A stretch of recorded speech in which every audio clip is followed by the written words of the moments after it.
Thank you, Chairman. So it's no secret that, within line of what my colleague from New York said, Saudi Arabia and the Emirates are brutal regimes. They export brutality. They crush democratic movements abroad directly and indirectly. I also believe that they have been funders of terrorists. And we have heard reports that they're transferring U.S. weapons to Al-Qaeda.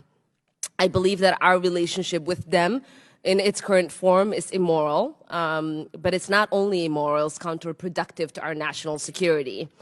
I believe in trusting them to protect our needs and protecting us against terroristic threats is like trusting a thief to protect your shop.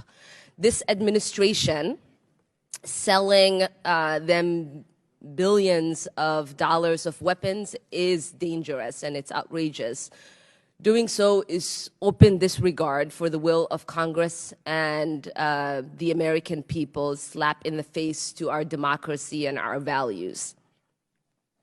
Twice in the last 25 years, Saudi Arabia and the Emirates have invaded Bahrain to crash democratic uprising. The Saudis actively supported the Egyptian coup in 2013. In April of this year, the United Nations finally believed they were on the verge of negotiating peace in Libya. This has instead collapsed into a civil war. Haftar has waged his bloody campaign with Saudi backing and Emirat weapons. More recently in Sudan, Hameti visited MPS in Jeddah, and shortly after that, him and the Janjaweed immediately began murdering democratic protesters by the hundreds. It's clear that state sees Saudi hand in the crackdown. Since David Hale called MPS's brother, Khalid bin Salam, to ask him to use Saudi influence to stop the killings. This is a disturbing pattern of destabilization and totalitarianism. Backing the Saudi and the Emirates is backing war crimes and crimes against humanity. Providing them with arms is complicity. So I ask you, how can we make sure that U.S. weapons do not end up in the hands of the Janjaweed? How can we ensure that U.S. weapons aren't being used to murder political protesters in Sudan? Congresswoman Omar, thank you. As to our partnerships, and you mentioned Saudi Arabia and the Emirates, and there's some other partners that are either developing or devolving in some cases. All of our partnerships on a security sense, including some that are economic, are predicated on our interests, on U.S. interests. But that's not new. That's not unique to this administration or the previous administration or back to the time of Washington. We develop partnerships because of what works best for U.S. interests. Mm-hmm.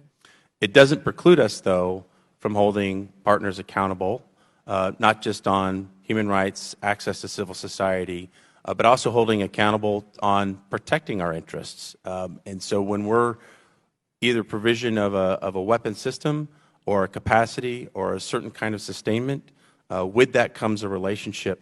So it's a long-term investment. That is what makes us unique to our adversaries. To the question of how can we assure that this partnership can be trusted to protect us from eventually having some of our weapons end up in the hands of terrorists is my question, and making sure that it doesn't go into murdering political protesters in Sudan, because what we have seen is that our weapons have been used to assault schools, bridges, hospitals.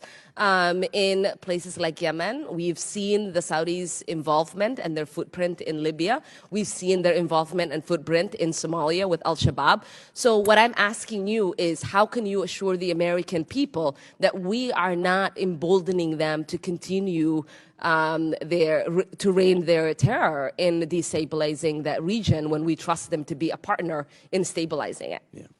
Saudi Arabia has been a long-time security partner in the region for almost 40 years. It does not and never has precluded us from accountability